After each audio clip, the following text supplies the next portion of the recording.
So first of all, I would like to thank my dear team at CYAI, Stomaji, Rajan ji, Dilip Dadaji, and others for inviting me here.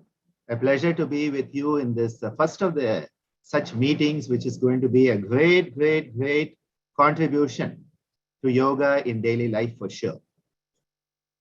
I'm going to start my sharing of a screen for about 20 minutes to give some pointers that later on as we go and discuss will then be elaborated, because especially Stomaji and Dilip Dadaji, both of them are so similar to me in their thinking that we are going to have to make sure we all don't end up saying the same thing at the same time.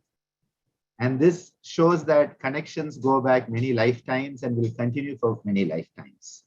So I'm just going to share the screen, and I hope that you're going to be able to see it. If you can see it, you just put your thumb up so that I know that, yeah, perfect. Thank you so much. So I'm just starting up a few pointers on enhancing management of metabolic syndrome through yoga.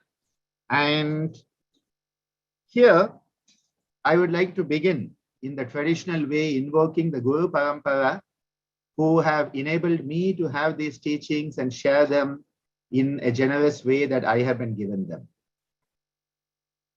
Om Tad Paramparaye Vidmahe Jnanalingeshwaraya Dhimahi Tanno Guruh Prachodayate. Om Yoga Maharshi Dr. Swami Geetananda Giri Guru Maharaj Ki Jai. Om Yogacharya Kalaimamani Amma Ji Meenakshi Devi Bhavanani Guru Mata Ki Jai. Om Shri Gurubhyo Namaha. Hari Om.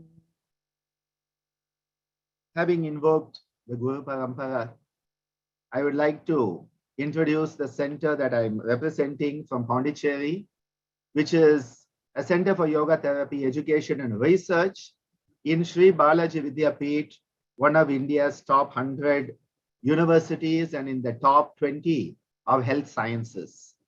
Our focus is salutogenesis. Now, for many of you, this may be the first time you're ever hearing the term salutogenesis, but salutogenesis is our focus. Salutus, from salutary, coming from the beautiful Latin word for wellness and health. Genesis, the origin, the factors that enable it to manifest, from Greek. Well, salutogenesis is a focus on health, wellness, and well-being, whereas for too long we have focused on the paradigm of pathogenesis, which is looking only at the pathology. And this is why all health sciences today must move from a pathogenic paradigm to a salutogenic paradigm, because that is the future of healthcare worldwide. When we talk about yoga, we are talking about an art and science that is probably the best lifestyle ever designed, effective in stress-induced lifestyle disorders.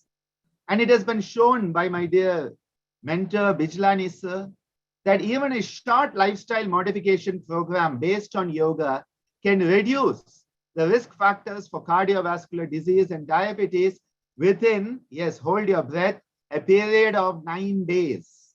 What an amazing finding from Bijlani sir. Yoga may have a role in prevention and management of metabolic syndrome, as evidenced by so many previous reports. And the main point here is adjuvant yoga therapy may help us obtain benefits at lower doses, reducing the side effects of medicine, enhancing metabolic control and patient compliance. We are not saying that it is not either yoga or medicine. It is yoga and medicine. It is coming together. Long ago, we talked about alternative medicine. Alternative medicine is either you or me. If I am there, you get out. If you are there, I get out. That is exclusive. But then we came into complementary, which said you and me. So we moved from you or me to you and me. And today we are talking of traditional complementary integrative medicine. And integrative medicine is us. We are a team. And that is the future, that yoga as an adjuvant therapy, as part of the whole medical system, can really help tremendously. The key factor we are going to discuss today is increasing the insulin sensitivity, because this is the biggest issue we have when we talk of metabolic syndrome, diabetes, and name it. The insulin resistance is the major pathology. And what we have found again and again with so many studies is there is enhanced insulin sensitivity, and the relationship with body weight, waist circumference, and insulin sensitivity. These are actually being promoted in a healthy manner by yoga. We have seen that in systematic reviews, yoga is effective in reducing weight, blood pressure, glucose level, and high cholesterol, which all have a bearing on metabolic syndrome.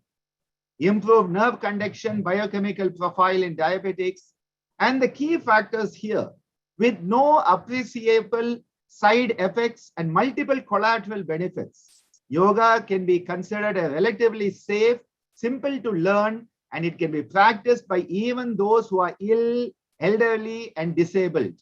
I would like to at this time quote my dear Sri TKV Deshikachar, who said, if you can breathe, you can do yoga. I think that is a key message for all of us. If you can breathe, you can do yoga. No standing on the head required. Standing on the head is optional. Being balanced on your feet is what yoga is more about. And being safe, simple, and economical, it should be considered a beneficial adjuvant in diabetes mellitus. Comprehensive reviews have shown that all the risk indices, glucose tolerance, insulin sensitivity, lipid profile, all these factors, they are benefiting and changing from a pathogenic orientation to a salutogenic orientation when you bring yoga into the equation. And even in 2016, one of the comprehensive reviews by Holger Kramer concluded that yoga can be considered a safe and effective intervention to reduce waist circumference, systolic pressure in individuals with metabolic syndrome who are not adhering to conventional forms of exercise. So somebody who cannot do, for various reasons, conventional forms of exercise, yoga can come in there. And this is a window that we all have. Now, when we are talking about metabolic syndrome, we are talking about obesity, hypertension, dyslipidemia, insulin resistance, and hyperglycemia. And if you look at even the diagnostic criteria, fasting glucose more than 100, blood pressure more than 130/85, triglycerides more than 150, the good cholesterol, HDL, I call it the Karma Yogi cholesterol. We'll come back to that in our discussion. Sure, it should be more than 40. If it is less than 40, it is one of the criteria. And similarly, waist circumference, more than 102 centimeters or 40 inches. Well, nowadays we know that most of us are on that side, especially after the 2 years of the COVID pandemic, where the COVID has added on those extra pounds and extra inches for so many of us. We are all struggling with that. Where does the yoga therapy protocol come in? I must make a disclaimer here. You cannot have one protocol for everybody, because the yogic approach is personalized, individualized, that looks at the individual rather than the disease. So though we are discussing metabolic syndrome, though we are discussing all of this, we must not lose track of the fact, and the fact is yoga is individual centric. It is personalized medicine of the greatest quality. And what we are looking at doing, so let us keep the aims. What are the aims? We want to normalize the body weight. We want to normalize the adiposity that has become abnormal. We want to normalize the blood pressure that is abnormal, the blood sugar that is abnormal, the lipid profile that's abnormal. We want to reduce the insulin resistance, the key word. If you don't remember anything from today, it doesn't matter. But if you can remember insulin resistance, And the fact that insulin resistance is broken down by yoga, that itself is worth the next 2 hours of your time today. And not just looking at the quantitative parts, but the qualitative parts of yoga. We are trying to enhance self-awareness, because without self-awareness, it's not yoga. Without self-regulation, it is not yoga. Healthy lifestyle choices, the power of choice is the superpower of being human. We humans are blessed with the power of choice and moving towards salutogenic wellness. So these are the key components that we can look at. Okay, has your blood pressure reduced? Has your blood sugar reduced? Has your insulin resistance, HOMA, IR, they call it. All of those, we can look at those factors. But more important for the individual, nobody cares about the blood sugar levels. They care whether they feel good. The person wants to feel healthy. They want to have a sense that they are at ease with themselves. Being ease with yourself is health. When you are at ease with yourself, you are in the supreme state of health. When you move away from that ease, you fall into disease. So self-awareness, self-regulation, physically, mentally, emotionally, socially, spiritually, and making healthy lifestyle choices. Someone offers you a pizza or an apple. Well, which one do you choose? Yoga enhances your choice of the apple rather than the pizza. Now, it doesn't mean yogis don't eat pizzas, okay? But maybe once in a while, it's fine. Not every day, unless you're Italian. Then it's a different story. There's always the funny part about, an apple a day keeps the doctor away. So what happens if your wife, you are a doctor and your wife is eating an apple a day? So be careful about that. But healthy lifestyle choices. When you need to go someplace within a couple of 100 meters, do you take your vehicle or do you choose to walk? You have to go up a flight of stairs or the lift for 2 floors. Which choice do you make? These are choices in everyday life. And yoga enhances the capacity to make the right choice, which is appropriate for you, your health status, and where you want to be in that state of well-being. What are some of the mechanisms? Well, the primary mechanism, which will always be there, is sympathovagal balance. How do you manage your sympathetic nervous system and your parasympathetic nervous system, the vagal tone, and the ever popular, becoming more and more popular, polyvagal theory? This has become the big thing nowadays. But sympathovagal balance is the key here. Can you bring down the sympathetic overactivity? Can you enhance the parasympathetic underactivity? And that balance is sympathovagal balance. If you maintain sympathovagal balance, homeostatic balance, it is called samatvam in the yogic parlance. And along with this, you are working on the body weight coming down with the yoga practices. So it is a benefit and it is a mechanism. The dyslipidemia comes down, insulin resistance, blood sugar, they all come down. But what is the most inherent mechanism here? Self-regulation and the power of choice.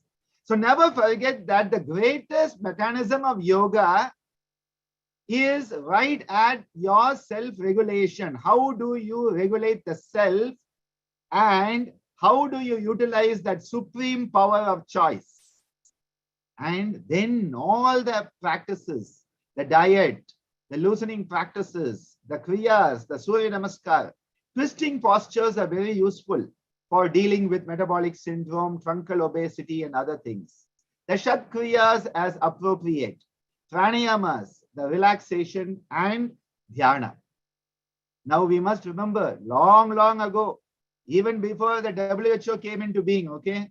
WHO didn't come into being so long ago. But long ago, so long ago, we don't know how long ago, Maharishi Patanjali gave us Ashtanga Yoga. And that Ashtanga Yoga has 8 limbs that are enhancing wellness at all the 4 domains that today the WHO is talking about. Today the WHO talks about 4 domains of health: physical well-being, mental well-being, social well-being, and spiritual well-being. The spiritual is always slightly hidden, okay? Physical well-being, mental well-being, social well-being, and spiritual well-being. Look at Maharishi Patanjali's magic formula. Social well-being do you want? Practice Yama Niyama. And automatically social wellness will manifest. Social health will manifest for you. You want physical well-being? Asana Pranayama automatically give you that. You want mental well-being? Pratyahara and Dharana automatically give you that. You want spiritual well-being? Dhyana and Samadhi. All four domains that today the World Health Organization talks about have been given to us in the Ashtanga of Maharishi Patanjali. And though I am splitting them into four, the Yama will also enhance spiritual health. Samadhi will also enhance mental and physical health. They are all boxes that are interconnected. You put water into one, it flows into all the others. But primarily, these can be understood this way. What a beautiful system. That is why it is the best lifestyle. Yoga enables us to attain and maintain the dynamic sukhasthanam, which is the dynamic sense of physical, mental, and spiritual well-being. And to quote Swami Kolainanda, the founder of Kaivalya Dhamma, in his amazing book in 1963 on yogic therapy with S.K. Vinekar, he says, how does this positive health come? He says, 3 integrated steps. Cultivation of the correct psychological attitudes. Nowadays, I would prefer to use the word appropriate psychological attitudes rather than correct. The word correct may not be politically correct. So, appropriate psychological attitudes you want to cultivate.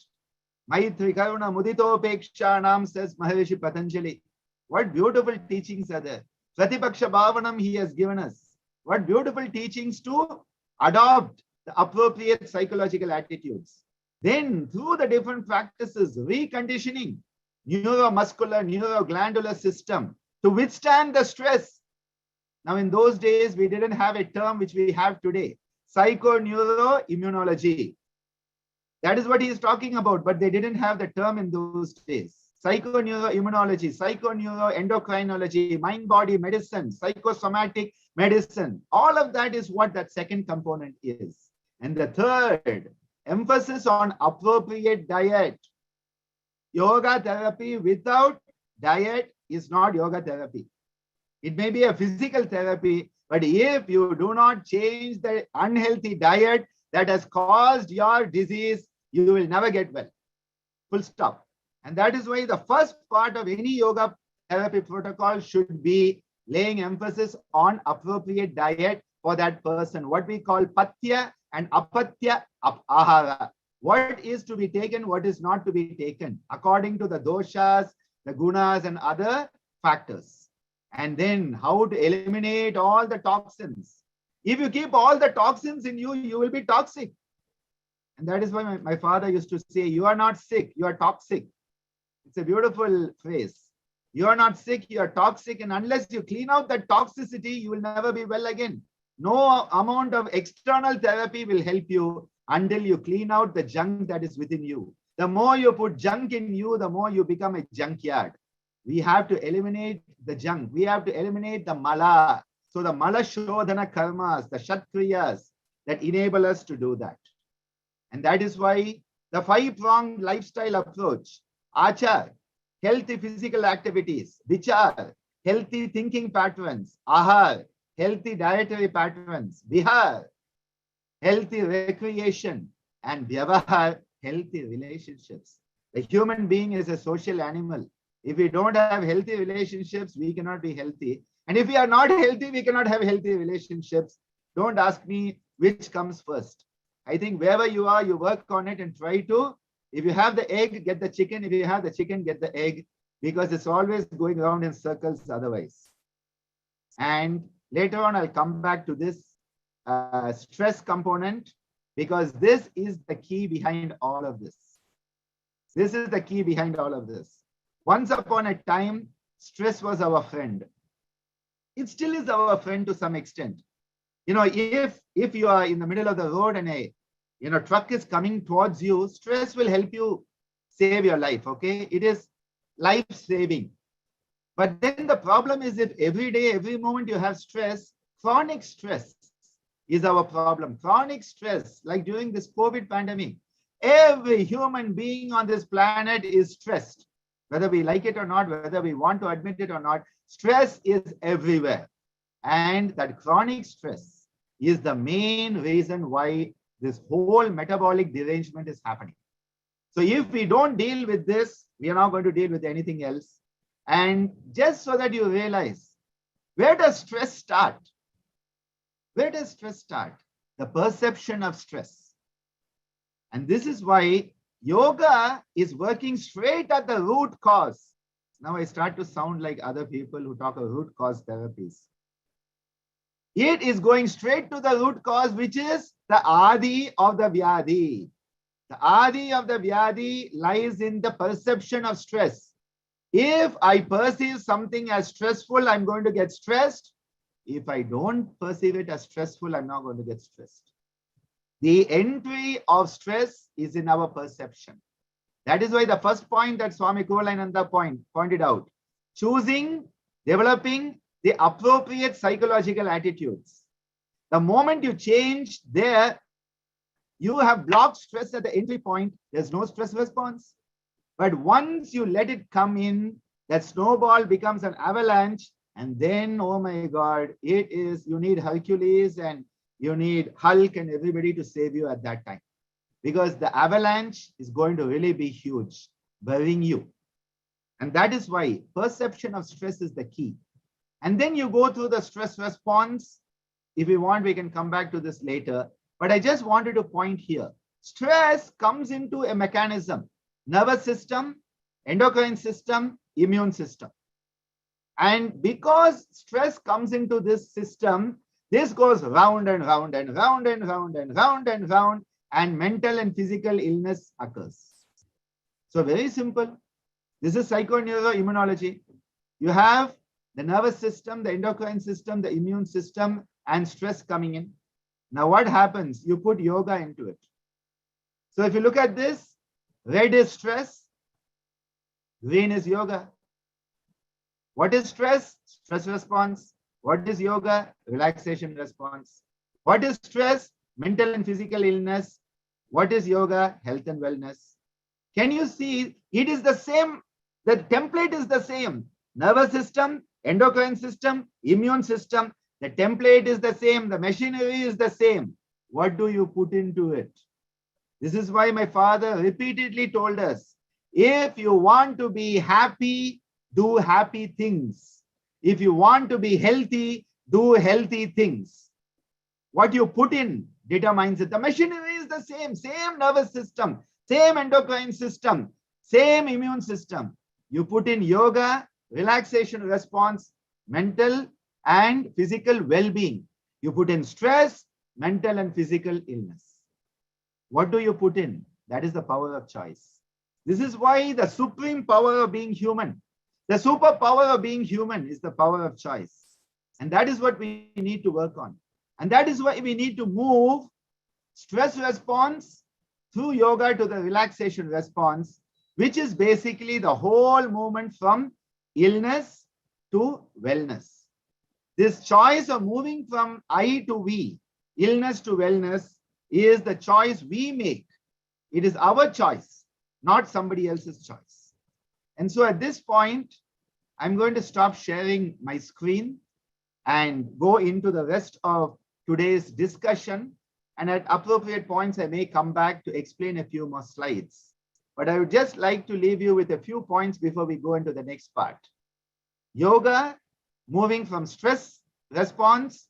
I don't like it. It's not the stress response, it's the stress reaction. Okay, we call it the response, but it is just a reaction. There's no response. Response means you have thought about it, okay? Stress is just a reaction to, you are reactive. We have become a reactive species. We should be responsive. We should be responsible.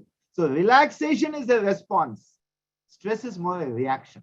We want to move from the impulsive, instinctive, reactive nature to instinctive, responsive, reflective nature.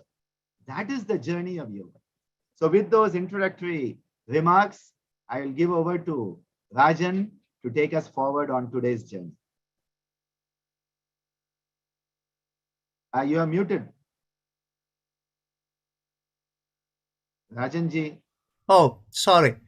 Yes, I will request Dr. Dilip Sarkar to add anything he would like to share.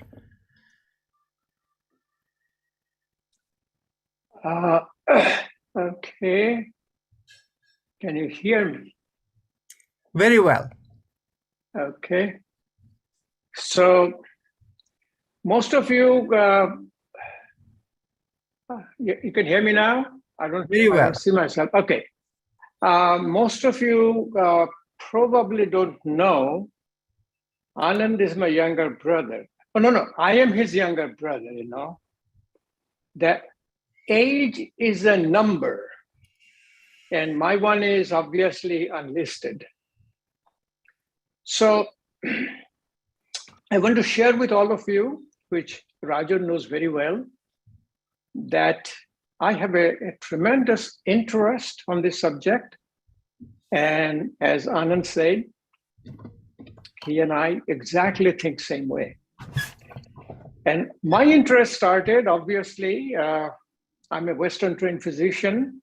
I'm a retired cardiovascular surgeon. And I have been following whatever parameter you can say about the wellness from Western perspective. Never been sick, never been take a pill, but 21 years back, I had a heart attack. I had acute myocardial infarction. I had emergency triple vessel coronary bypass, but so-called risk factors, what Anand was showing the pathway, which is so important, is that as a part of metabolic syndrome, I do not have a truncal obesity, do not have a diabetes still. My blood sugar is still 80, my blood pressure is 120/80, cholesterol is 160, never been big. So what caused my coronary artery disease? From Western perspective, they could not figure it out. So Anand, like usual thing, aspirin, statin, beta blocker, ACE inhibitor, come back to see me in 6 months. Usual Western therapy. But I was a vascular surgeon, I'm still a vascular surgeon, but what he showed about the stress, if you can put a simple word, stress is a fear of unknown. It's a fear. You know, my children is going to the school. I don't know whether he's going to get shot by some crazy guy. Or I did a surgery. I did a complicated surgery on a father of my friend. Whole night I am up to be. So what he's showing is that the effect of stress is the root cause of this metabolic syndrome, and the pathway he so clearly described. The pathway is the limbic system. Limbic system, what we call an emotional brain, which has a two nuclei, what Anand has showed, amygdala and hippocampus. Amygdala responds to fear, hippocampus responds to memory. And this drives you to your next phase, what he was describing as your homeostasis, sympathetic overdrive, or psychoneuroimmunology or endocrinology. So give you a simple example. You know, I don't take too much of a time, but I'm trying to connect all the dots. I'm walking down the lane. I hear some footsteps and I feel it's a fear. Why? This is my memory from hippocampus, because somebody behind me can attack me. So what it does, it starts a cascade of phenomena. Cascade of phenomena is from the psycho is a neuro. Neuro is a homeostasis. Then comes your endocrinology or immunology. Endocrinology is now this homeostasis acts because what response I have, what Anand showed, is the high sympathetic overdrive.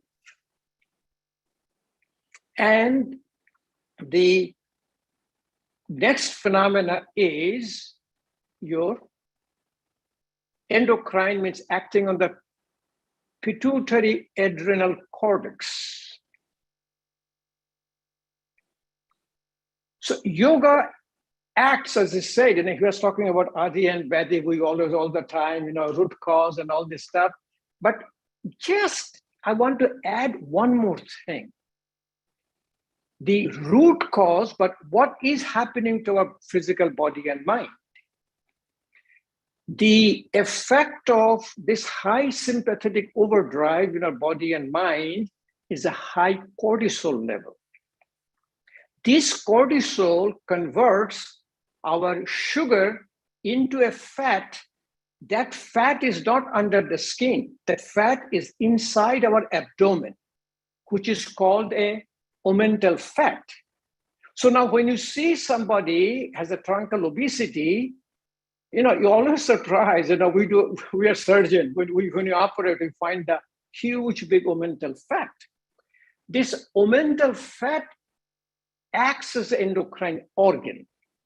It secretes pro-inflammatory molecule, it acts as adiponectin, and it starts the whole cascade of phenomena: diabetes, hypertension, atherosclerotic vascular disease, which you call coronary artery disease, dyslipidemia, and high cholesterol.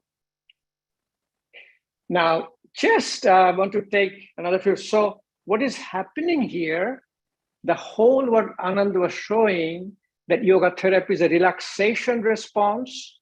It is an activation of parasympathetic tone. Yesterday, I did a Facebook presentation for an hour and a half, exactly on the same subject: how to initiate or how to elicit the relaxation response. And it is a yoga therapy for restoration, changing the course of metabolic syndrome. I want to just take another few seconds because Rajan sent an email this morning. The term which Ananda was using all the time was a dyslipidemia.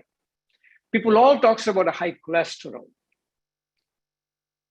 We have a very good interest about Asian Indians living in United States. Reason being, Ananda also knows, and many people knows by now, the highest incidence of coronary artery disease today in United States is the Asian Indians. If you talk about this, about 2 or 3 times more incidence. Why? We have a lot of other reasons. We call it a very migrant population, called Prabashi. When you leave your state, so remember, disease in Sanskrit is called ashuk. When you don't have any shuk. Shuk, my brother Anand, is a Prabashi, means you left your homeland. Or rini, that means you have no debts. So we are all in the different environment, but basically what dyslipidemia is today for the Asian Indian population is a laboratory marker of high triglyceride and low HDL. And that has nothing to do with their cholesterol level. People's cholesterol level can be 150 or normal, but a triglyceride could be 300 and HDL could be, as I said, less than 30. Most of the Asian Indians, HDL is less than 30. Most of the Asian Indians, triglyceride level is above 250, but the cholesterol is normal. And what we have seen today, the most people have a high triglyceride is people from the South India and from the Bengal who eats white rice. And in yogic tradition, Anand has also mentioned, we talk about it, we call it 3 white poison. It's a white rice, white flour, white sugar.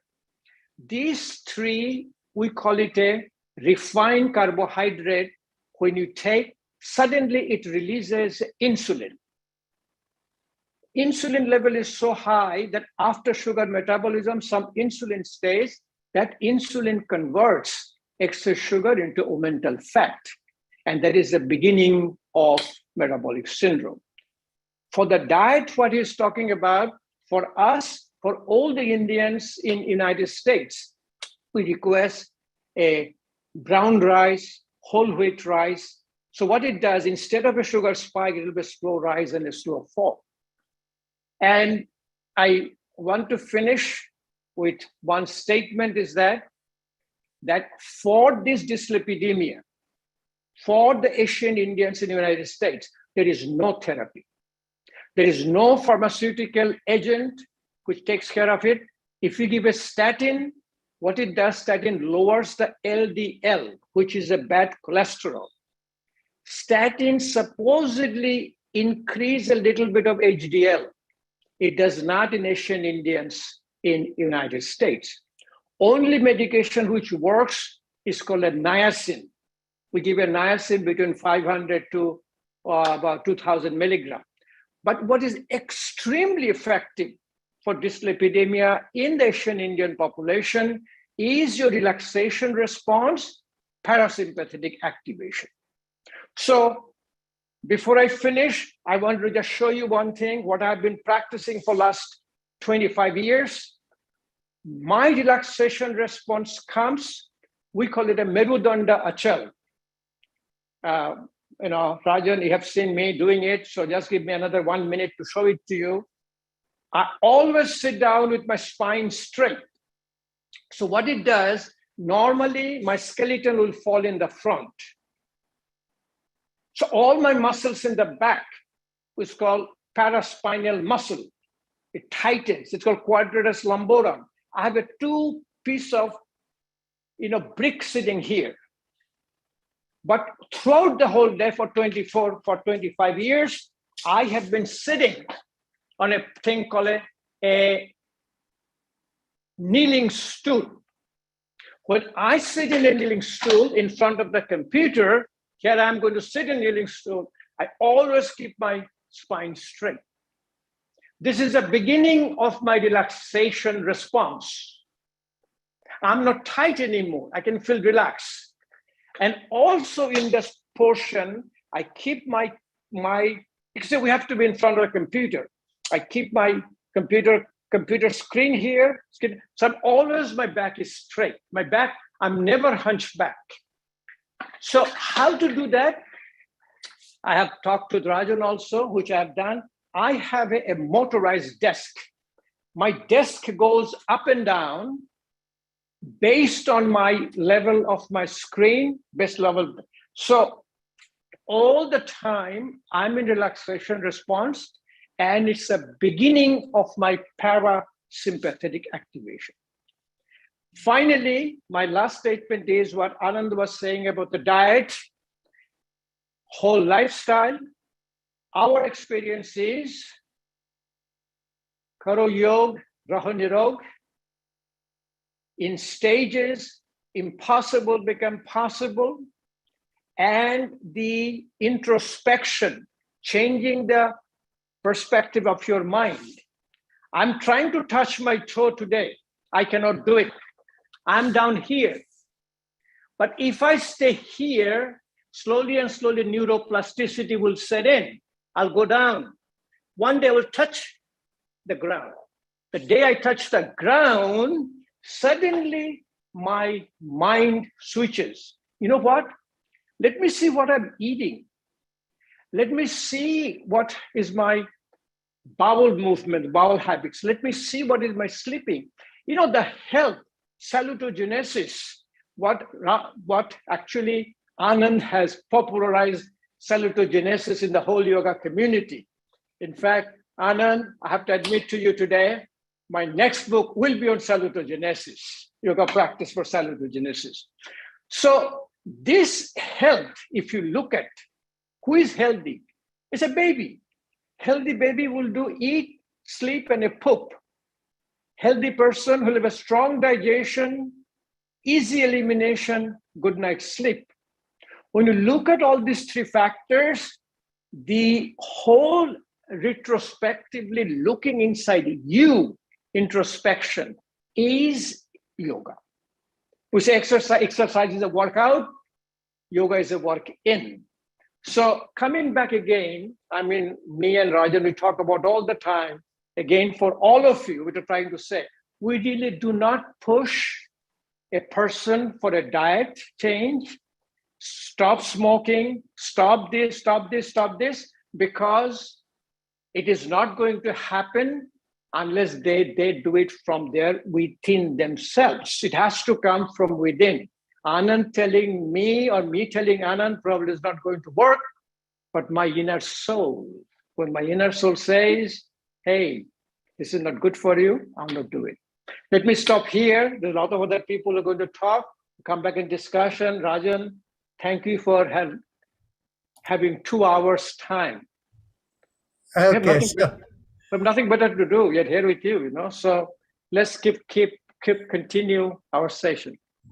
Thank you so much, Dilip. Now, Stomaji and Idrisji and Sanjeevji, would you like to add something? And after that, I'll add something. I just want to underline what Anandaji said about, well, first of all, I just want to appreciate the sort of whole person approach to the problem that he presents. I mean, this is really typical of the way that Ananda looks at the presentation of yoga therapy. And that's the thing that will help it to not just become another branch of medicine.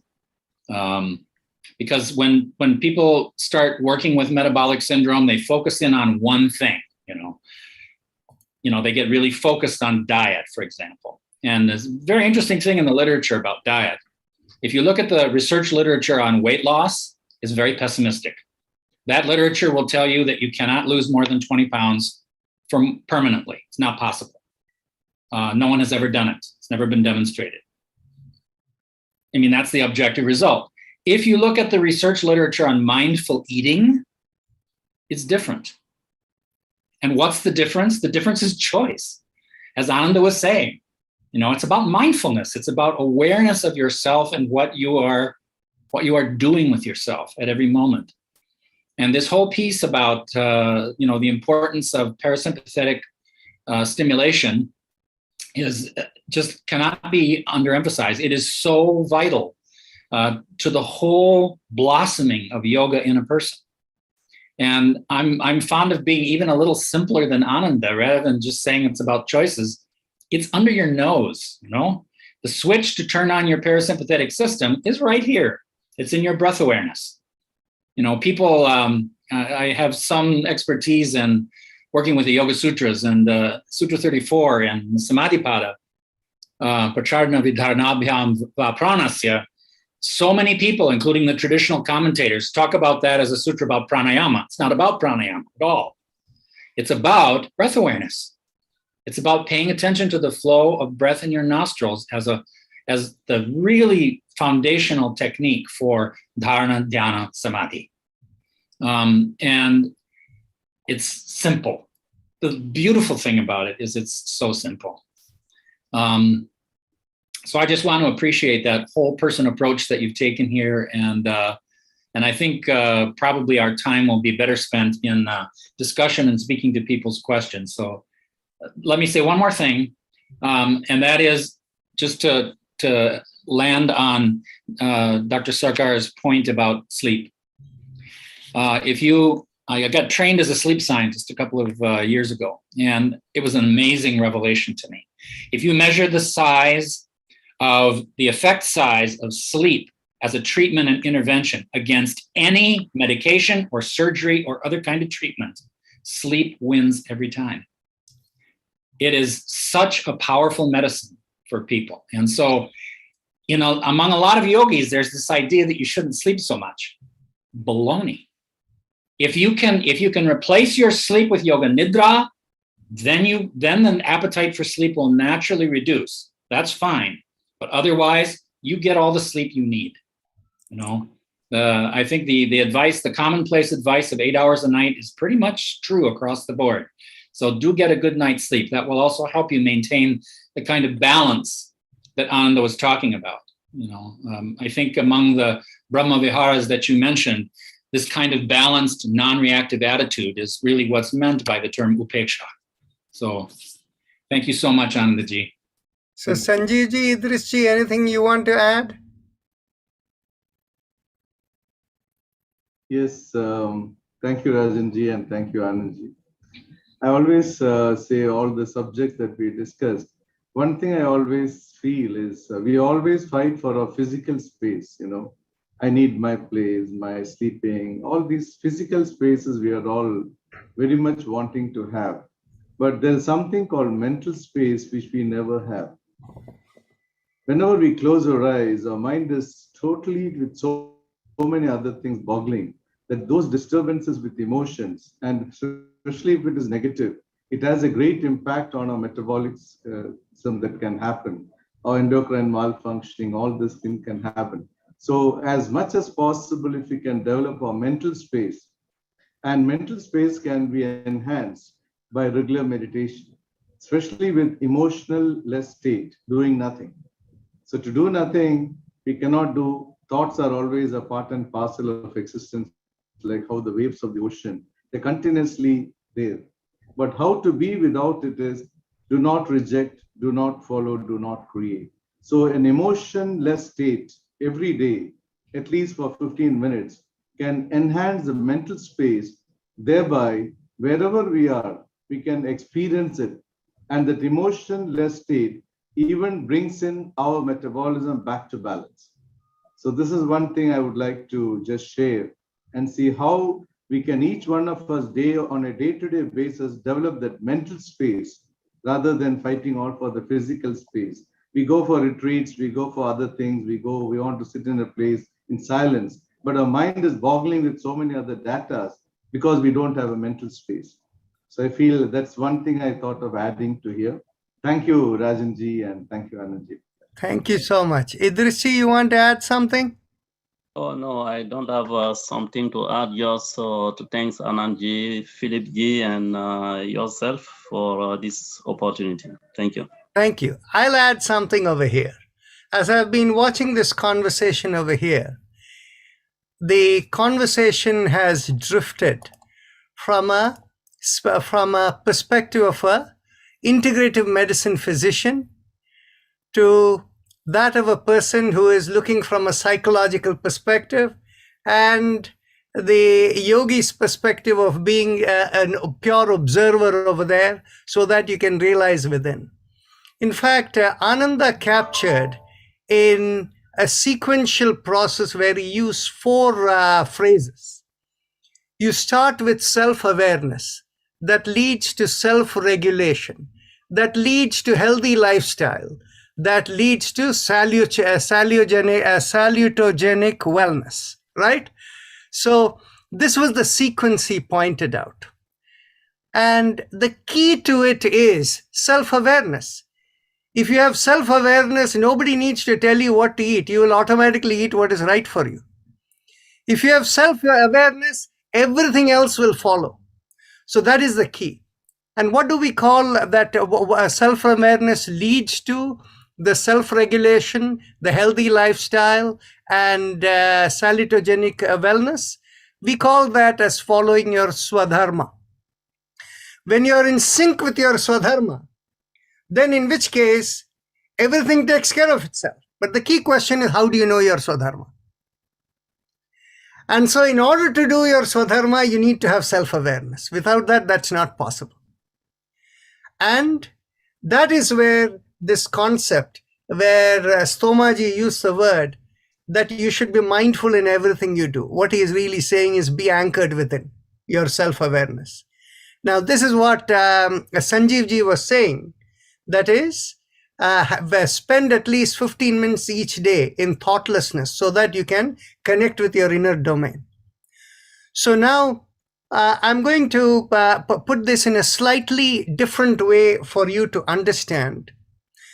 In Ayurveda, we say that our communication within ourself works with 5 kinds of communications. And all of you have heard of it. Prana, Apana, Vyana, Udana, and Samana. Now, in the way in which many textbooks are written, they're all expressed in different ways, but I will give you a different way of looking at it. The I call upon the Apana Vayu as the communication that connects into the musculoskeletal system.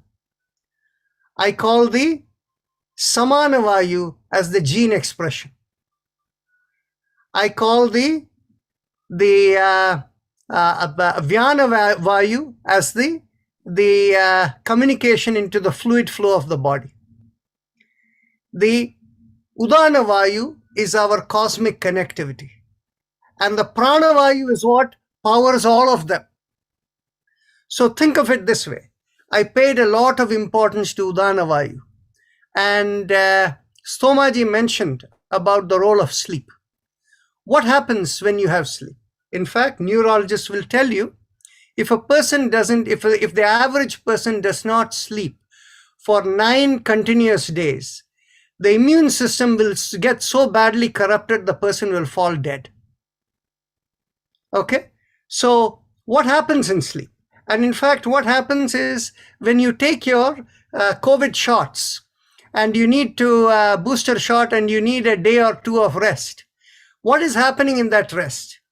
When you're completely quiet within, we say your cosmic connectivity opens up, and cosmos is the source of your building of your antibodies and the new memories in your immune system. And so that is why sleep is highly correlated with the strength of the immune system. And sleep meditation leads to that cosmic connectivity. And so what happens is, that is where is the role of the Udana Vayu. So unless we learn to keep our cosmic connectivity intact, you cannot know what your Swadharma is. You cannot have self-awareness. In fact, I put it in one context to a physician, a 39-year-old physician who was sitting across the dinner table with me. I asked this young lady, what is common between insulin resistance and allergic asthma? Anybody care to take a shot at it?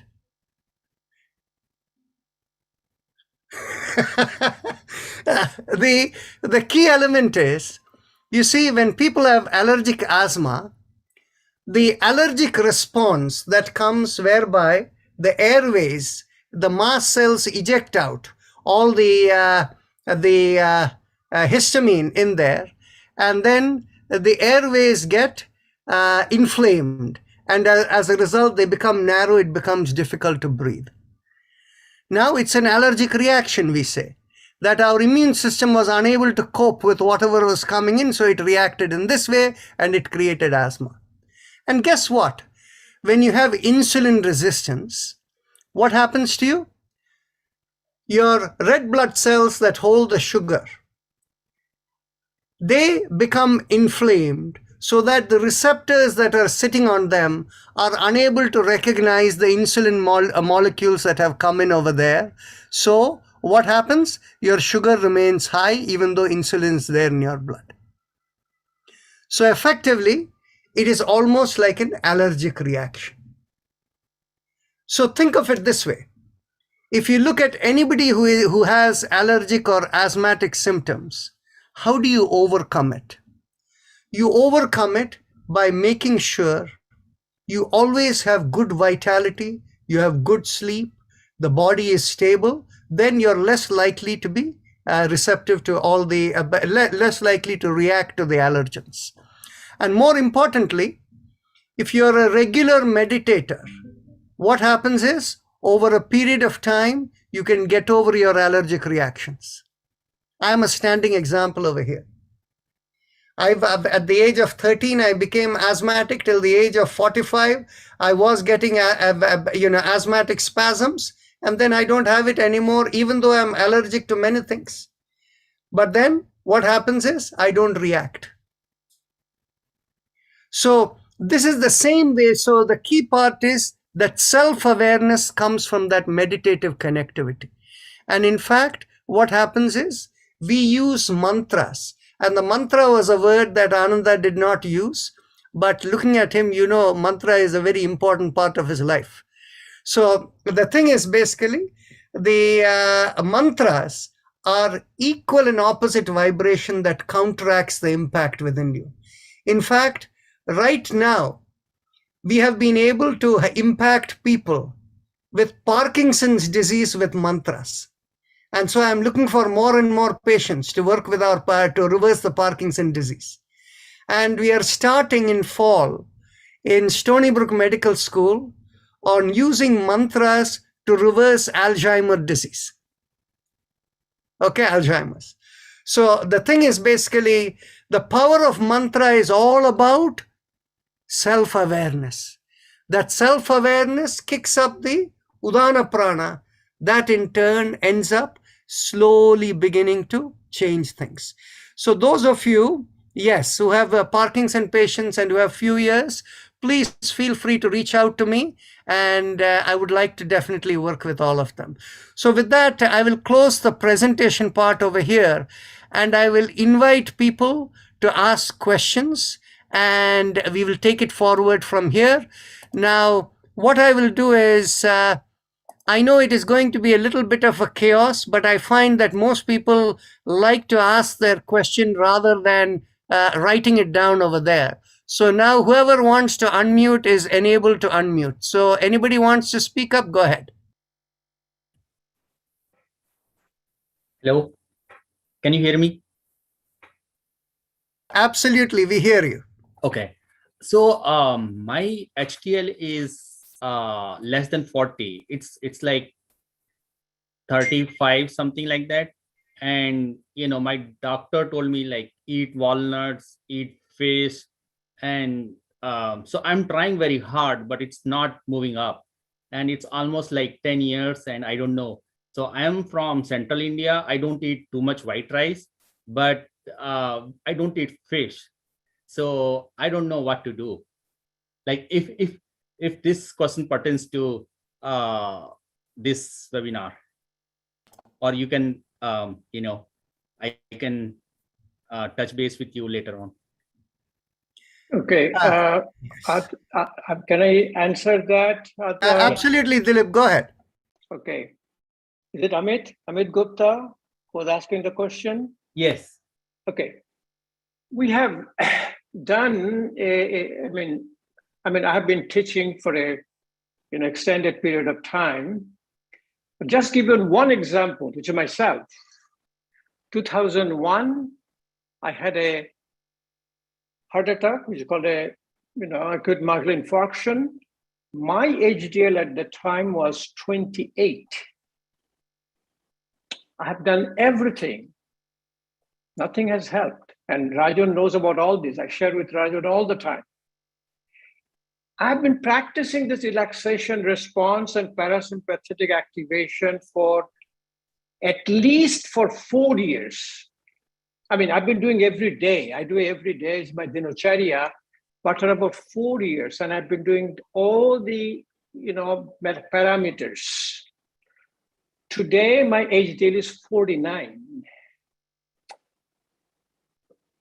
After my coronary artery bypass, I had an area of heart which had an area of lack of blood supply, which Rajan knows. I've shared with him.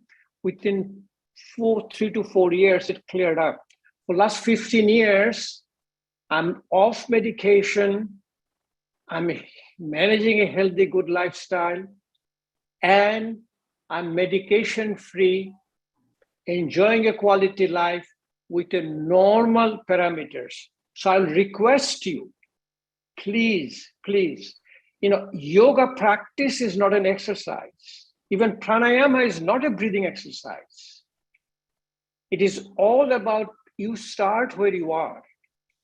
Go slowly. Only asana you need for relaxation response is a sthiram sukham asanam. Pranayama, you should do completely effortless pranayama as a normal breathing. You do it every day as a dinacharya. Anand, should we tell him that's a money back guarantee? It's going to happen to you. Thank you for your time. Thank you, Dilip ji. I think, Dilip Dada, you are the proof that they don't need a money back guarantee. You are the living proof of that statement.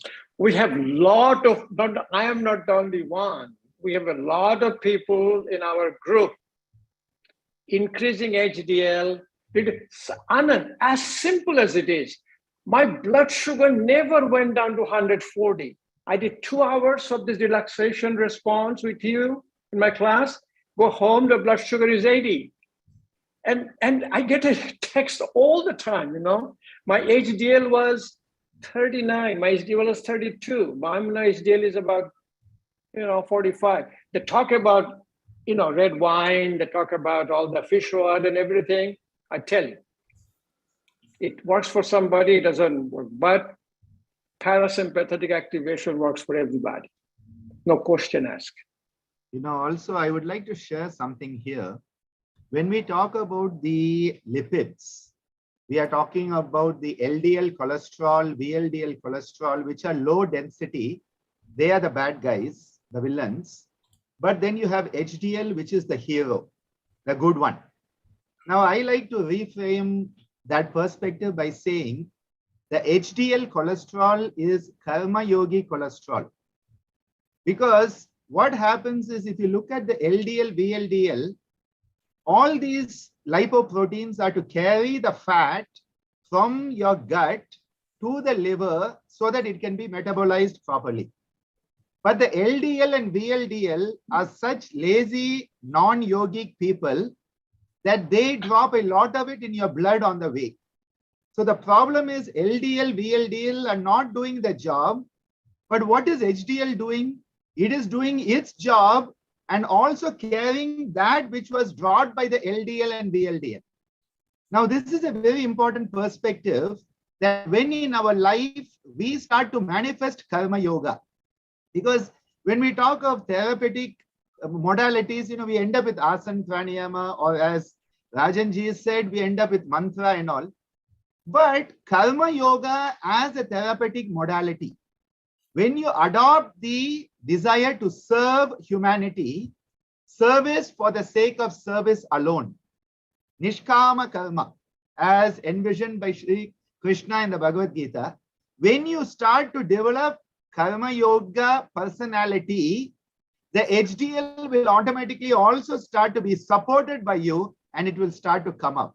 So it's not just the diet, it is not just the exercise.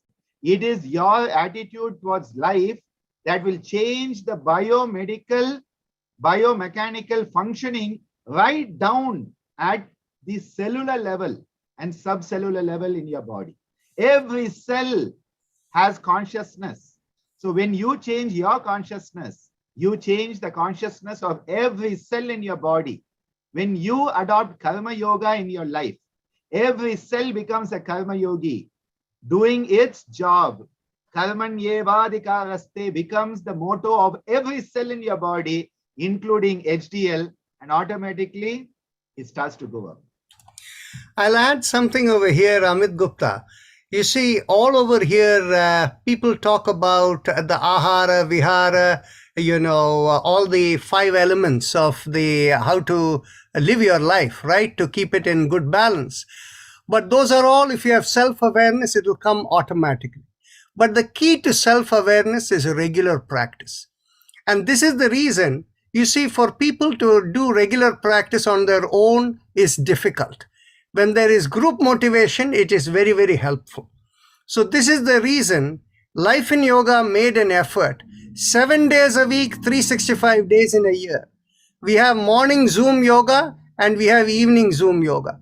The morning Zoom yoga is yoga mat yoga, and evening yoga is fully chair-based yoga. And we have about 100 senior citizens who come every day on our evening Zoom yoga. And they are and many of them are over here. And they are the living proof where over the last 2 years, they have actually seen the places where they have impacted. First things they have all said is sleep improves, quality of sleep. Second thing that they have said is that as people age, they have body achiness here, there, all the achiness is gone. Okay? And as they have gone ahead, they have found that their blood pressure is beginning to fall. And as a result of it, what have their blood medication dosage has gone down, in some cases eliminated. There were even a few people, and one of them is right over here, whose thyroid medication she had been having for a decade or longer was completely stopped by her doctor. Okay? She's nodding her head over there if you can recognize her. And then the other thing which we have also seen is people who have been diabetic, their requirement of medications have also gone down. So the key is regular practice, and I welcome all of you to be part of the free yoga session that is available for everyone on Zoom. And go to lifeinyoga.org and participate every day, and it's available for you. So now the next question, Subramanian Kumar, you want to go ahead? More than a question, I actually wanted to respond to Amit Gupta, because when I had a heart attack in 2007, and just like Dr. Sarkar, my HDL was 27 or 28, and it never went above 32 or 30, despite whatever Amit Gupta said, eating walnuts, eating badam, taking fish oil capsules. It never went about 32, 34. It was right there. And late in 2020, as part of the regular blood work when it was done, for the first time it was just over 40. I was surprised, but I said, oh, it could be just a thing that has happened just like that. Let me see the next quarter when I go. Consistently in the last almost over 1.5 years, it is over 40, 41, 42, around that area. It is about 42 right now. Now, after I heard Amit Gupta, and also just as I was listening to Dr. Ananda Bhavanani and also Dr. Sarkar, I realized, oh, this daily yoga that I'm attending, the Zoom yoga that I'm attending, is making this change. I mean, I'm sure I've not done anything different, but this is something which I've added to my schedule, daily an hour and a half. In addition, the 15 to 20 minutes of dhyana every day. This is what I've added since maybe middle of 2020. Thank you. So Saraswati, you want to Yes. ask your question? Go ahead. Yes, Dr. Rajan. One thing is, there are two things. One question is regarding the momental fat with Dr. Sarkar, to see how it can be prevented. And another thing to Dr. Bhavanani regarding the HDL, LDL, VLDL. Actually, my son got diagnosed with cholesterol at 2 years old, having high cholesterol. And I was in a non-fat milk diet and nothing. He was zero fat. I got really fed up when he was like around for 6 years. And then I started him on regular milk and ghee and everything. Now he's normal. His cholesterol is normal. So I don't know how that works. So I think I can relate to Dr. Bhavanani's HDL regarding the Karma Yogi action and the LDL and VLDL being lazy. So, and also I'd like to know how we can prevent that momental fat. Dr. Sarkar. Okay. So first of all, this momental fat, this is most resistant.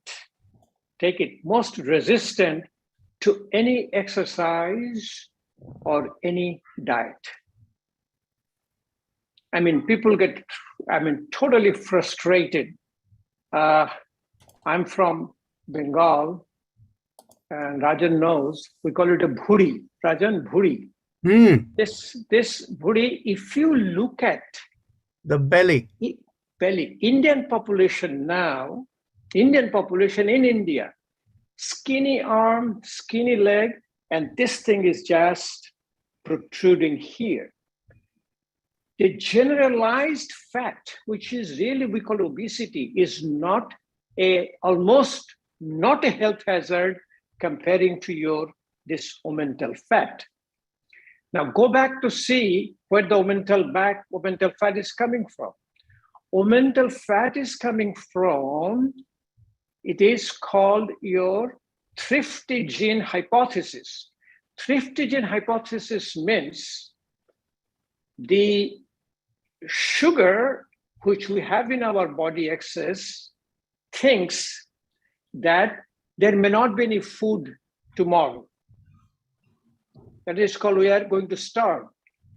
So what that sugar does, sugar cannot be stored in the body. That sugar converts into omental fat as a storage. And the pathway is your cortisol. And cortisol is the hormone of your stress.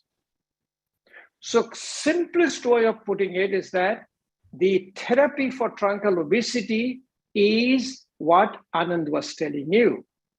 The psychoneuroendocrinology, or what is called your changing the sympathetic overdrive to parasympathetic. That means it's a shift over will be the therapy for your omental fat. Next concept is, the Ayurvedic concept is that somebody asked about diabetes. Ayurvedic concept of diabetes is our body cannot digest sugar. So what is wrong in diabetes? Our wrong in diabetes is our Jathar Agni. It is called a Manda Agni. So in our Western medicine, our whole gastrointestinal tract, from your tongue up to your anal canal, is supplied by parasympathetic nerve. So what does it mean? Like here I am, I'm in a relaxed state, I'm sitting on my, the kneeling stool. I can show it to you. I have a saliva in my mouth. I have not drank any water. I've been talking to all of you. Saliva means that I have an activation of my parasympathetic tone, which I have probably. And when you are scared, when you have a fear, when you hear bad news, your mouth becomes dry. Dry mouth means a sympathetic overdrive. So what I'm trying to come to the point is that when you get a parasympathetic, I don't say overdrive, it's a balance. What Ananda was saying, balance between sympathetic and parasympathetic. What our life is, a sympathetic overdrive. We don't want a parasympathetic overdrive. Parasympathetic overdrive called a freeze. We don't want the freeze, we want the balance. When you are balanced, your food, that means the sugar which you have been eating is going to be properly digested. And the practices we do after relaxation response is our Kapalbhati Pranayama. We do like we call a breath holding and exhale abdominal lock, Uddiyani Bandh. We do Agnisar Kriya.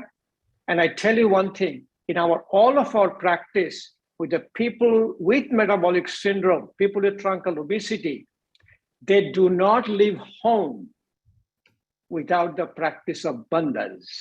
They will do the Jalandhar Bandha, chin lock. Jalandhar Bandha stimulates your carotid sinuses. Carotid sinus massage causes a total relaxation response. We do a carotid sinus massage for Anand, supraventricular tachycardia. So it is activating your Jalandhar Bandha. Abdominal lock, which is Uddiyani Bandh, it increases the negative intra-abdominal pressure. So there is a proper perfusion, proper function of the organs which are working. I am giving you this reductionist thinking because Anand knows very well, we call it now reductionist holism. Yoga, we practice as a whole, but whole Western medicine is reductionist.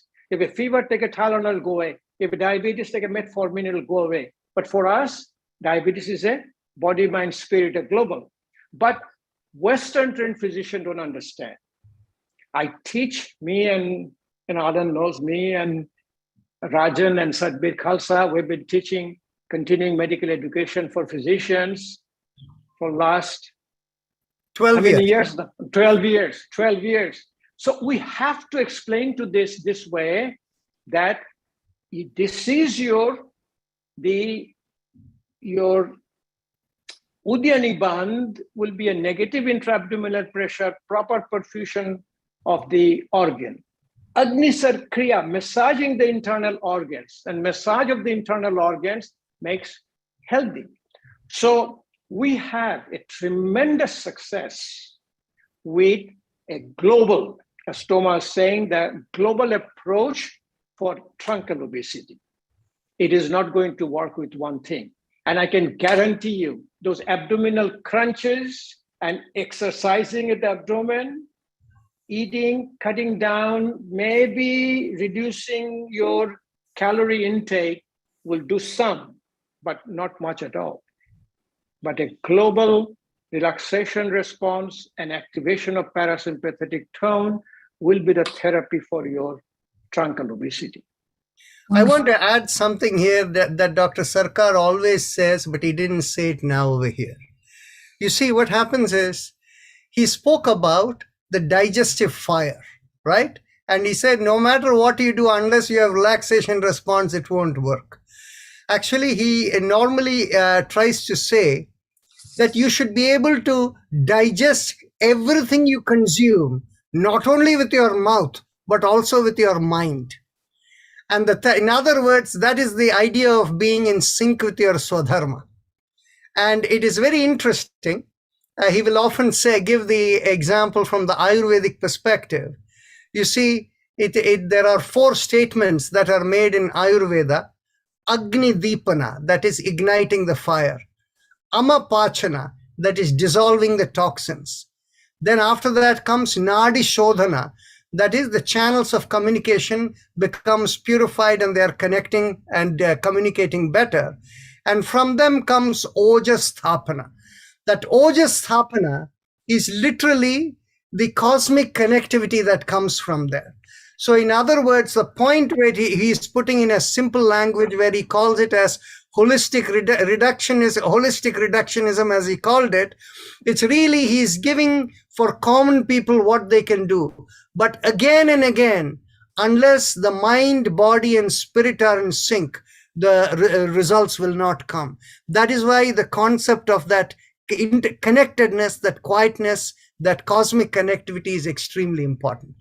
Any other questions or any other comments from our panelists? I have a question. Yes, Anita. I've been practicing yoga for a long time.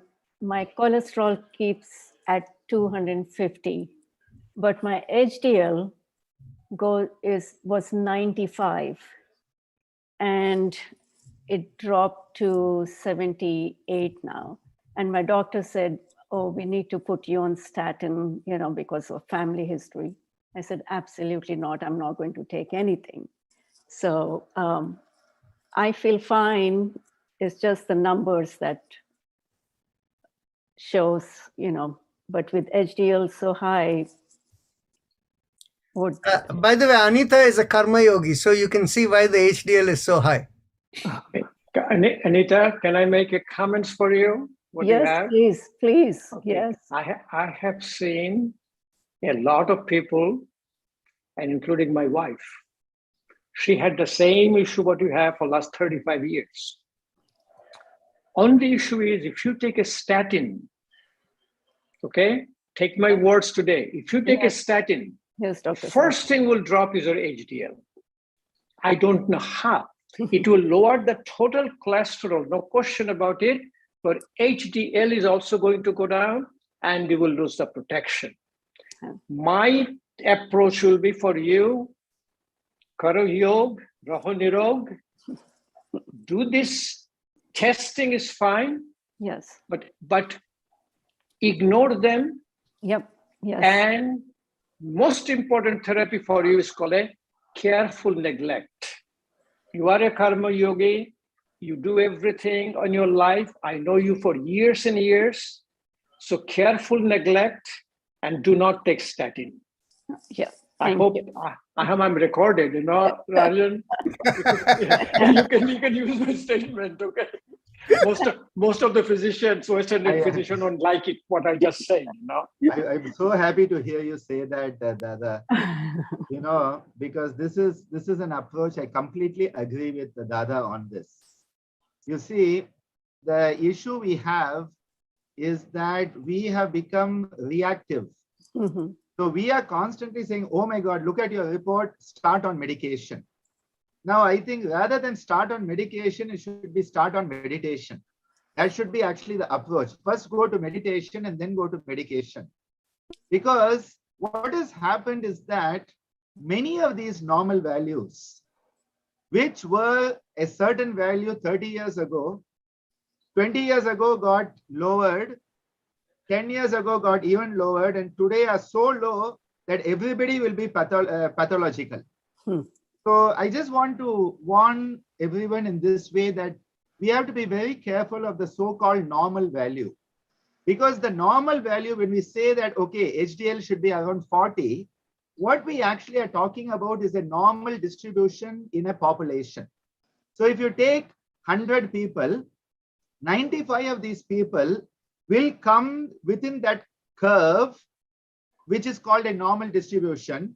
But 5 people, 2.5 will be on this side, 2.5 on that side, who will be subnormal or supernormal, but they are excluded by normal statistics. And then we take this middle peak of this curve and we say, oh, this is the average. So this must be the normal value for the population. And this is the big danger we have.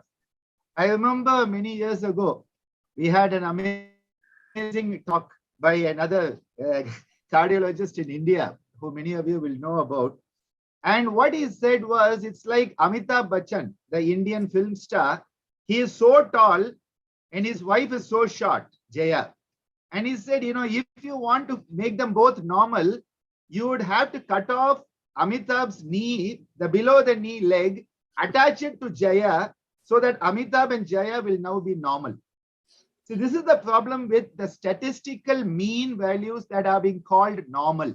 So what I would like to say is that you could have a value that may be slightly beyond the normal range, but don't get immediately tense about it, because if you get tensed and stressed, you're going to make it worse. And this is why people are perfectly healthy and normal till they get the blood test. They get the blood test and suddenly have a heart attack. Till that time, they were perfectly normal. But the moment you say, oh my God, my cholesterol is 300, I must be dead, and you die. See, this is the danger that we have to be very careful. I'm not saying don't get checked. I'm not saying don't get treated, but I'm saying use some discernment. We human beings must empower our viveka and vairagya. Viveka is discernment and vairagya is objectivity, metacognitive objectivity. If we can be objective towards the life experiences, if we can develop discernment, viveka, vairagya, we will retain equanimity or samatvam, sthita prajna. Now, I will just give you a small example. I was a medical student in 1993. And at that time, the normal blood sugar fasting in the morning was accepted to be 140. Now the schemes, units used in India and other countries are different, but just keep that 140 was normal fasting.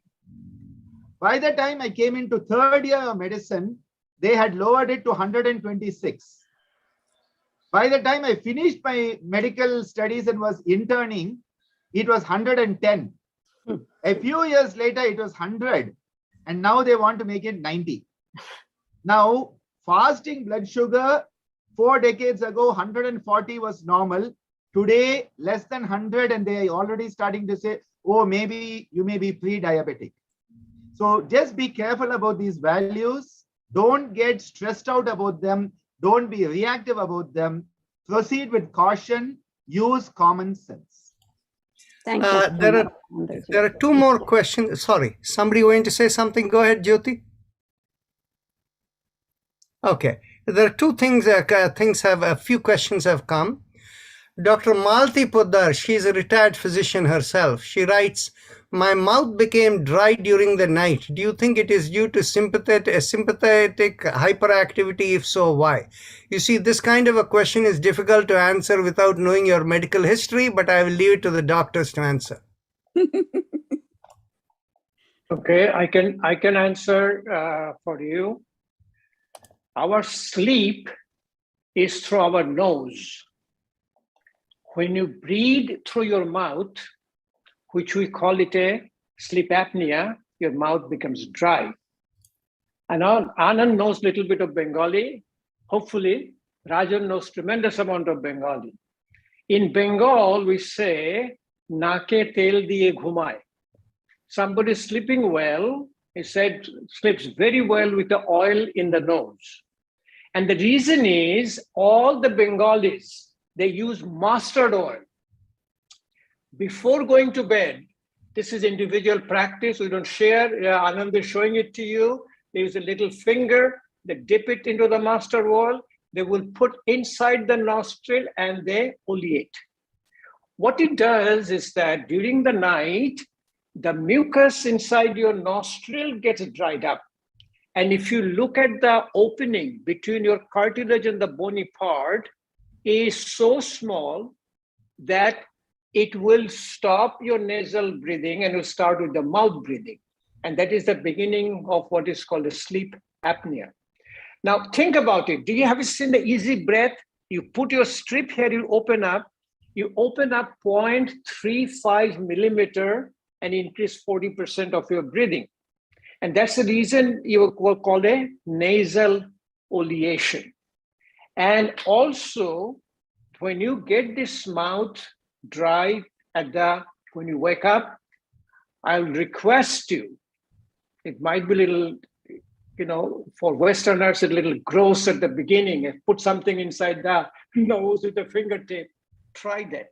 It is going to work. Your mouth, in fact, it will sleep better and dryness will go away. Oleation of your nostril. And Rajan, plus also we do the Jalneti every day.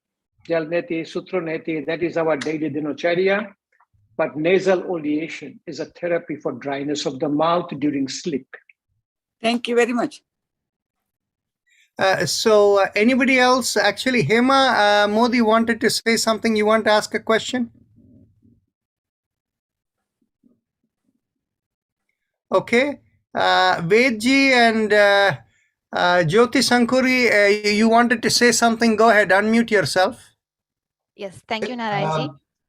So I wanted to ask you, my lower blood pressure, I think it's called a diastolic. Yes. That is always above 85. My higher one is okay, normal, it's around 125. And I've been just ignoring it because I don't know what I can do about it. Is there something I should do about it? Learn yogic relaxation. You see, the diastolic blood pressure, the one which is the lower number in that way, it is based on how resistant your peripheral blood vessels are to the flow of blood.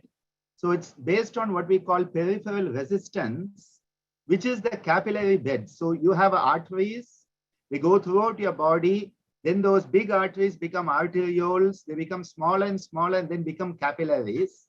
The capillary bed supplies the tissue and then the venous part takes the blood and brings it back to the heart. So this capillary bed, if we are having a baseline of stress at all times, sympathetic tone, if it is more at all times, this peripheral resistance will be more and so the diastolic will be slightly higher. Now, if you were to learn segmental relaxation, part by part relaxation, different traditions have methods like, I believe it's a 61 or 62 part in the Himalayan tradition. We have a 22-part relaxation. But if you start to learn how to relax each part of your body mindfully, you will immediately see a drop in your diastolic and you will suddenly feel that your tissues are becoming warm. You will start to feel warm when you relax because those capillaries will dilate. So my suggestion here, learn some good yogic relaxation from any source that is available to you, practice it, and let us know, because we have seen this again and again in our hospital. Diastolic pressure easily can fall by 7 to 10 millimeters with an adequate relaxation. And even another simpler way, as Stomaji said, it all lies under the tip of your nose. Slow, deep breathing at the rate of 6 per minute. The formula is 6 per minute. If you start to breathe at the rate of 6 per minute, which means 5 seconds for in, 5 seconds for out, suddenly you'll start to find all of these values starting to come down, because you have changed the way you breathe. The way you breathe, when you change it, you change the way you think. When you change the way you breathe and think, you change the way you feel, and presto, all of this starts to harmonize. Vedji is a regular practitioner in our daily yoga session. Now, Vedji, over this period of time, the last 1 year, have you seen any change in your diastolic pressure? It has been slightly lower, 1 or 2, not that much. I see. But you're not on any medication, right? No, I do take some medication. I take a thyroid medication. And I take Zetia, which is for the cholesterol. Although my LDL is about 48, 49. But I think my HDL is high, so because of that. He wanted to put me on statins many years ago, and I refused that. So now he's put me on Zetia, which says it doesn't allow the things I consume to create more. One doubt I have, Vedji, do you tend to skip the relaxation in the class? In the yoga? Yeah. The deep relaxation? Do you tend to skip it? There is some tendency, because I feel that to relax, I have to do strain, like, he says to pull the muscles in, and that's more strain than relax. We have put the thumb right on the problem you have to deal with. Because what happens is, we always feel in the yoga class, we have to achieve something by doing something. And so often when we have to relax, the mind says, what are you wasting your time doing? The mind plays this trick with us. But the relaxation part of the class is the most important part. So my request to you is, if you are doing 10 minutes relaxation, make it 15 minutes. If you are doing 15, make it 20 minutes. And you will see tremendous dividends coming back in a positive way. Okay, thank you. Excellent. So, Meera Chopra, you want to ask a question? Unmute yourself, please.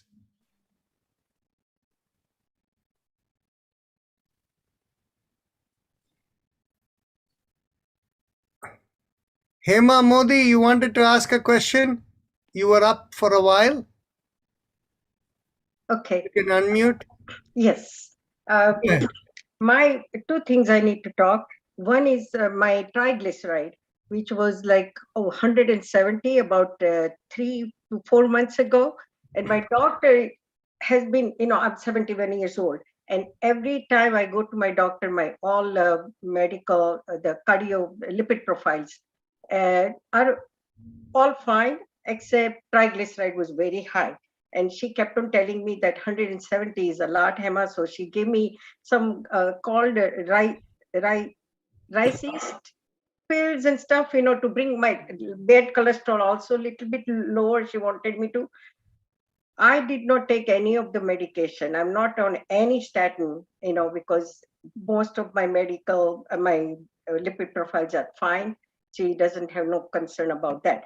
But I started doing this practice. It's been a year now, and I'm watching my diet and yoga and all.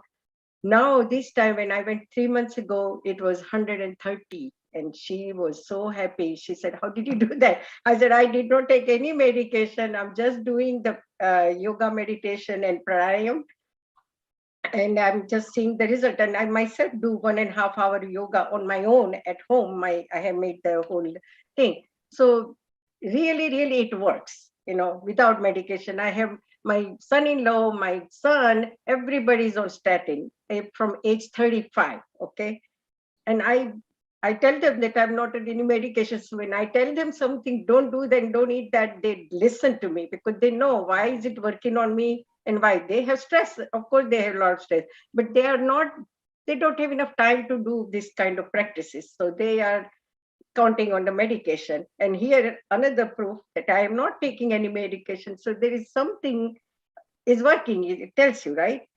The second thing, Dr. Rajan, I want you to extend a little bit more, elaborate about this Alzheimer research you are planning to do, because I just called 2 days ago to the Alzheimer Association to talk to someone regarding going to a clinical trial. But I don't know whether in clinical trial you have to have Alzheimer or some kind of situation and you want to go, or they kind of monitor you all throughout and see how things are happening.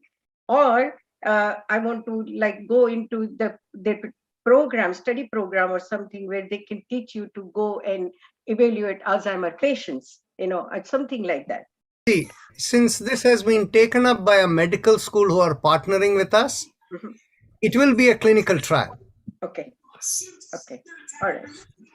Rajan, yeah. Can I share? Let me share just what Hema was trying to say. Rajan knows, and we know, that Indian physicians practicing in the United States, Rajan, should I say the right words, they're the biggest obstacle for our yoga therapy practice. Was it the right word, Rajan? I mean, you can use words, you know about what I'm talking about. Absolutely. They're the absolute non-believer of this relaxation response and your parasympathetic activation. 10 years back, there was a physician from API called American Association Physician of Indian Origin. He invited me to present yoga therapy as a preventive intervention for cardiovascular disorder. It was a continuing medical education, so I had to do a PowerPoint presentation the way our CME requests. After presentation, there was a little bit of a discussion. Can we do a practice session? I said, how about next year? So for last 10 years, we're doing a morning practice session during API conferences. Guess what? Last week, I was in the API conference in San Antonio, Texas. First time from the Indian physician, as a CME program, continuing medication, there is a parallel program called Wellness Program. With Sadbir was a speaker, I was a speaker, and Friday, Saturday, Sunday, 3-day parallel program. So coming back to you, what I'm trying to say, whatever physician says to you, ideally don't know what you are doing, but as Anand says, 95% shows that your numbers are getting better. So keep doing what you are doing. And my final statement is my cardiologist, he's also an Indian descent cardiologist. One day he had a little time. He said, can you show me what you do? I said, great. I sit down in a chair. I kept my spine straight. As I said, stoma was saying, I said, okay, bring your awareness in front of your nose. Breathe out first. Empty your lung. Take a slow, deep breath in. Breathe out a little longer. Slowly, as Anand was saying, reduce your respiratory rate. I showed very simple and little bit of Adhi Mudra, Paschim Namaskar, Brahma Mudra, whatever relaxation you say. After 6 months, I met him in a party with his wife. She says, she's a pulmonologist. She says, I don't know what you have done to him. Every morning he's sitting in a chair and doing something and exercising his fingers, I say, please leave him alone. He is using the mudras to quiet down his mind for a better practice. So things are changing, you know. Jessica Char, in stages, impossible become possible. Thank you, Anand. It was a wonderful presentation. Thanks for everybody, you know. We keep on talking the same thing. If I can add a little bit about how far relaxation can go. My own mentor and primary teacher, Swami Vedabharati, we experimented with him one day. He was giving a lecture on biofeedback. So we decided to hook him up to an electromyogram while he was lecturing. And he was walking around and gesturing and writing on the board. The electromyogram said 0. No muscle tension whatsoever, even when he was moving. What this showed us, and we were able to replicate this several times, is that, you know, the perfection of relaxation is that this body remains Showa. And the body is moved ultimately, and at the greatest depth of the posture practice, moved and held not by muscles, but by prana. You know, you can remain completely, totally relaxed as if you are a walking corpse. That's how far this can go. And it's a worthwhile aspiration for all of us to work on releasing all of that sympathetic activation that we live with. So, Idrisji, would you like to share on the sickle cell anemia and how you got over it?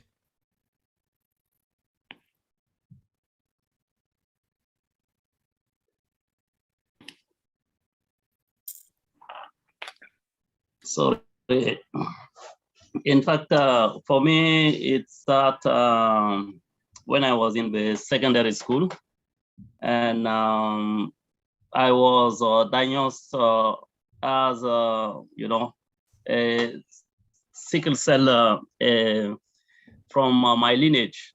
So to have a deep exercise or deep study was quite difficult for me.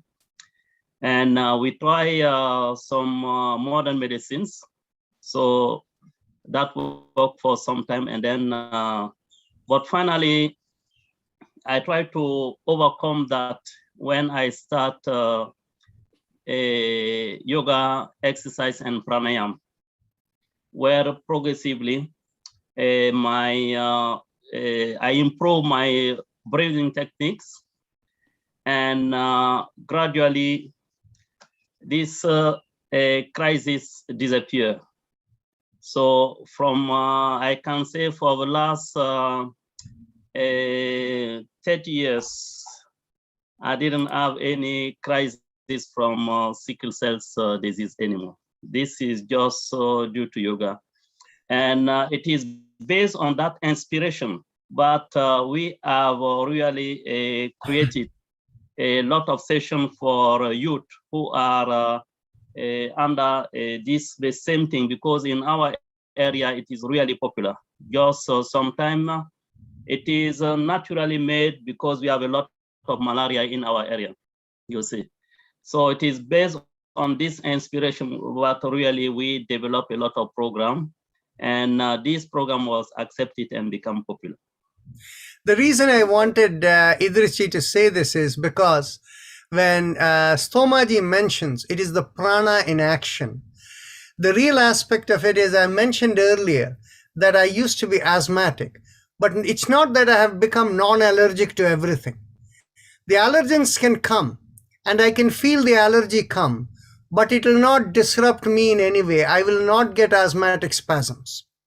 And because the prana still flows, even though but the reactivity is very minor, it doesn't, so that was the point over there. Meera Chopra, you had a question. Would you like to ask? Yeah, go ahead now. Now you're unmuted. Thank you so much. Excellent session. I love that if you put the junk in and you get a junkie out in your mind or the body. I love that line. I want to say it. And Dr. Rajan is doing an excellent job. And from last almost 2 years, I have improved. My husband's health has improved a lot. We are 70 plus. And my problem is actually question. I had a lot of allergy. I use Benadryl, Zyrtec, Claritin. Anything anybody suggest, I will appreciate. Anybody wants to take that? From dust or something, it is not a food or not a seasonal. It becomes like a dust. If I pick up some clothes, cleaning, and here it becomes a lot. At night, I have a hard time. I can shed some light. Thank you. Okay. The first, our immune system. And as you know, yoga practice is a balance. So if you look at our immune system, if the immune system is not functioning properly low, from outside you get an infection, and inside you get a cancer. It's very important. People probably don't know that all the cancer are immunogenic. And if you see that all the treatment of cancers are coming as immunotherapy. So it is a low immunity.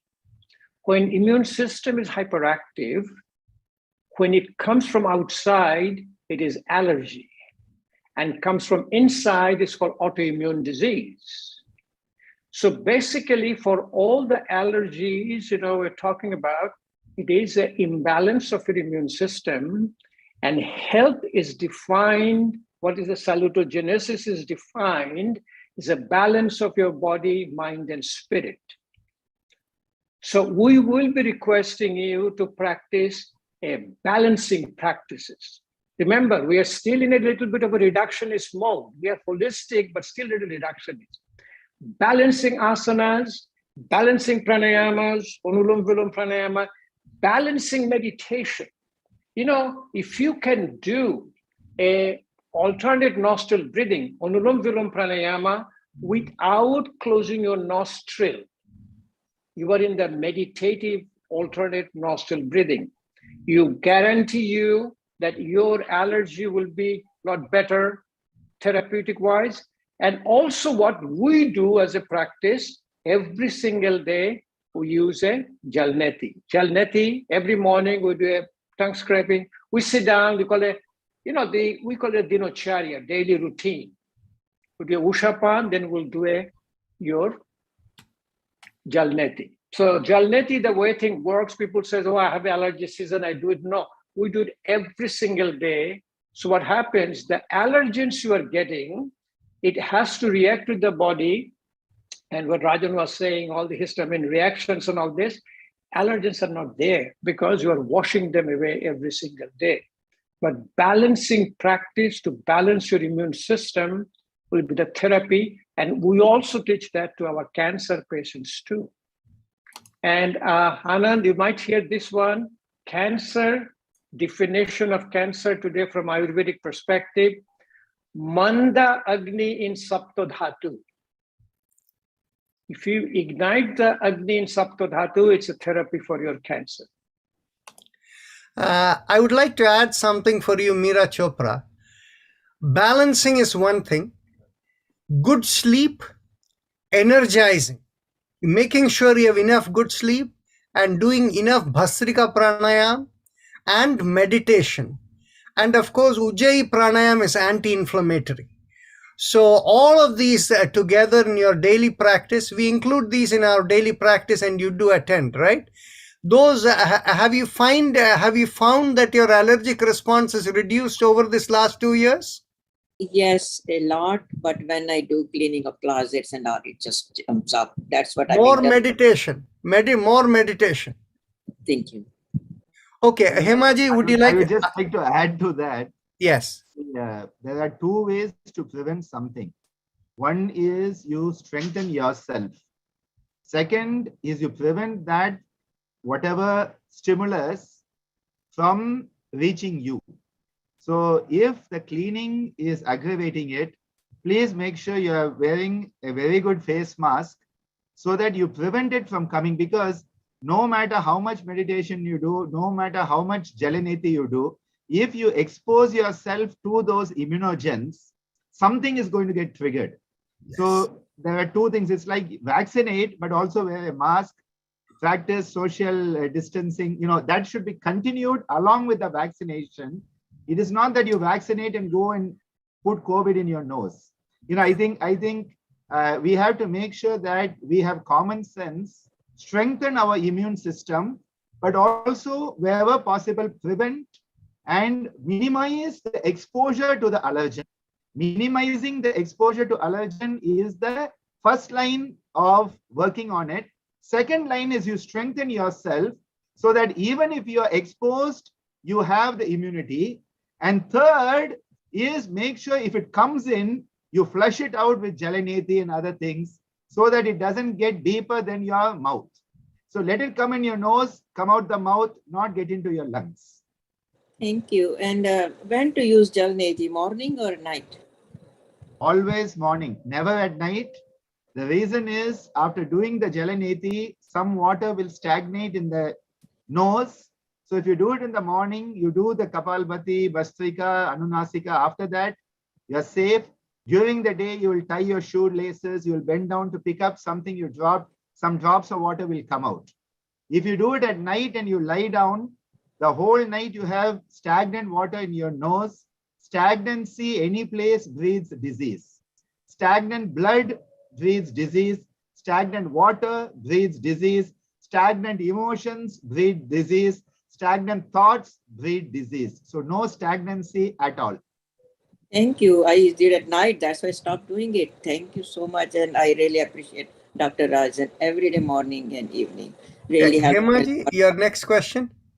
Thank you. Actually, can I just say... Go ahead, Yolanda. Yes, yeah, go ahead. One thing that's really changed my life is having an iRobot to do the cleaning of the floors. I know that's not to do with yoga, but I think it could make a huge difference. And then also, if you're allergic to mold, getting a dehumidifier to take away the mold is really, really helpful. I have it and it's a lifesaver. I agree with you. Go ahead, Hemaji. Yeah, I just wanted to share that my daughter-in-law is from South Africa, Zambia, and she's working over there with one school. They are opening a school for children in Ndola area or Zambia, some place over there where she lived. And she just told me yesterday that they are going to be introducing yoga in the schools because they found out that how yoga is beneficial. Idris may know about that also because this is recent thing is happening. So the school they are working on, they're going to be introducing yoga regular in the classrooms. Okay, we are coming towards the end of our time. If anybody would like to make a suggestion, this is going to be a monthly program. If you like to suggest topics and what you want, this is meant to be for public education. So whatever you want, that's why you see like the next topic is about sleep and down about how to lead a wholesome and fulfilling life and all of this, joyful life. These are the kind of conversations. Please feel free to suggest topics and we will be scheduling all of that for January to December next year. Anything else from anyone? I think it was a wonderful session. Yeah, I would like to continue with this. So thank you, Ananda. Thank you, Dilip. Sorry? Can you get the recording of this also Yes. so that we can follow? We'll get you all the recording. Okay, great. Thank you. So I want to thank Ananda, Dilip, and our entire team over here, all of you who have contributed. Please do join us all the time. We are doing this once a month. And I see now Divya Priya is the daughter or wife, daughter, right? Divya is my daughter. Yeah, I haven't seen her for such a long time. I think she is sitting downstairs showing this to Ammaji. Oh. So that Ammaji can also enjoy this. So I think Divya is downstairs online with Ammaji. Wonderful. For those of you who don't know, right behind Dr. Ananda, you see the two pictures over there. That is his father, Swami Geetananda, and his mother, Meenakshi Devi. Both of them are over there. So please convey our regards to them, Ananda. And thank you, Dilip and everyone. So with that, we will end the session right over here. Namaste. Thank you.